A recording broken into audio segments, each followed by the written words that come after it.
నేను మీ డాక్టర్ కుటుకుప్పల సూర్యారావుని. గత 3 దశాబ్దాలుగా వైద్య రంగంలో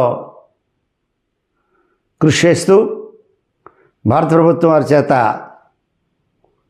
2008లో పద్మశ్రీ పురస్కారాన్ని పొందడం, నేను ముఖ్యంగా ఫ్యామిలీ మెడిసిన్ అలాగే ప్రొఫెసర్ ఆఫ్ ఫ్యామిలీ మెడిసిన్ గాను, సెక్షువల్ హెల్త్ ఎక్స్పర్ట్ గాను ప్రజలకు సేవలు అందిస్తున్నాను. ఈ రోజున ఈ పోర్నోగ్రఫీ అంటాం మనం, అంటే ఈ బూతు బొమ్మల వీడియోలు చూసినటువంటి కల్చరు విద్యార్థుల్లో కానీ, పెద్దల్లో కానీ, పిల్లల్లో కానీ ఎక్కువైపోతుంది. దీనికి కారణం ఏంటి, ఎందుకు ఇలా తయారవుతుంది అనేటటువంటి ఒక ఆందోళన ఈ సంఘం మీద ఉంది, అలాగే కొందరు సామాజిక కార్యకర్తల మీద ఉంది. దీనికి అసలు పరిష్కారం ఉందా లేదా? ఈ పోర్నోగ్రఫీ అంటే ఈ బూత్ బొమ్మల వీడియోలు చూసినందువల్ల ఈవేళ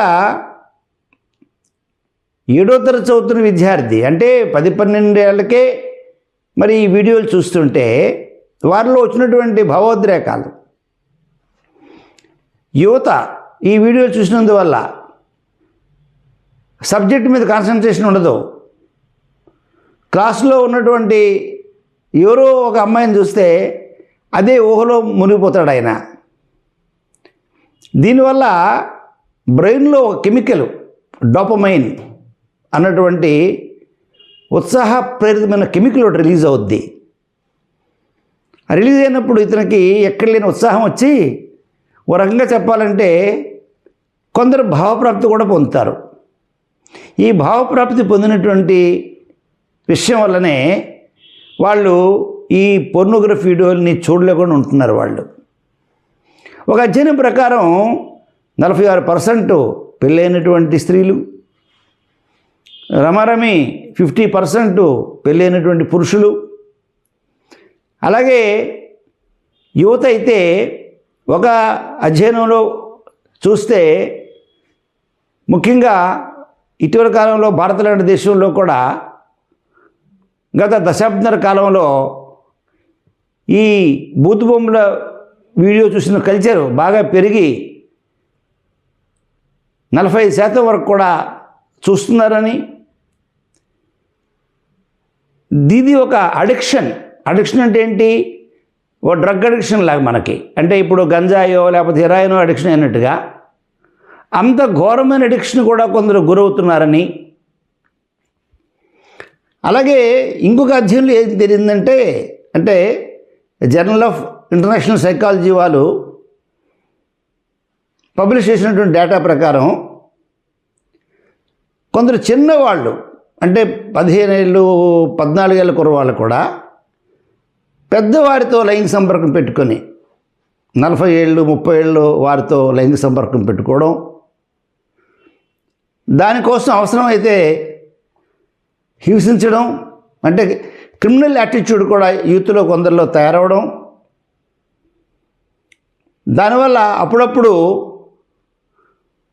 గ్రూప్ సెక్స్ అని ఒక 5-6 మంది కుర్రోళ్ళు ఏకమై ఓ అమ్మాయిని లేదా ఒక ఆంటీని క్యాచ్ చేసి, సో వీళ్ళు చేసినటువంటి ఈ వీడియోలో ప్రయోగాలన్నీ కూడా ఆవిడకి ఇష్టం లేకపోయినా ఆవిడ మీద చేయడం. నిన్నగా మొన్న ఢిల్లీలో ఒక ఫారెన్ మైలుపై కూడా చిన్నపిల్లలే మరి అత్యాచారం చేసినటువంటి పరిస్థితులు ఇవి పెరుగుతున్నాయి. నేను చాలా కాలం ప్రభుత్వాన్ని కోరాను. నేను సోషల్ మీడియాని అలాగే ఈ పోర్నోగ్రఫీ వీడియోల్ని మనం కంట్రోల్ చేయలేకపోతే, నిషేధించలేకపోతే యువతలో వచ్చినటువంటి దుష్పరిణామాలకి పరోక్షంగా ప్రభుత్వాధినేతలే కారణమవుతారు. రెండోది, కొన్ని విద్యార్థుల్లో వాళ్ళు కౌన్సిలింగ్ చేసి ఇది సరైన పద్ధతి కాదు, దీనివల్ల మీకు చాలా సమస్యలు వస్తాయని చెప్పగలిగినటువంటి టీచర్స్ ఉంటే కొంతవరకు మంచిదే. కానీ మనం చూస్తాం గురుకుల పాఠశాలలో 10వ తరగతి విద్యార్థిని చెరిచిన ఉపాధ్యాయుడిని చదువుతున్నాం మనం. మరి ఈ పరిస్థితుల్లో ఈ కారణాలకి ఈ ఉత్ప్రేరకంగా పనిచేస్తుంది ఇది. కాబట్టి ఈ పోర్నోగ్రఫీ అనేటటువంటి కల్చర్ని తగ్గించడానికి ప్రభుత్వాలు, ప్రజలు, ఉపాధ్యాయులు, సంఘ సేవకులు, రాజకీయ నాయకులు అవసరమైతే ఒక చట్టాన్ని తీసుకొచ్చి భారతదేశంలో ఈ పోర్నోగ్రఫీని మనం టోటల్గా నిషేధించగలమా? ఈ కంటెంట్ ఎవరు తయారు చేస్తున్నారు?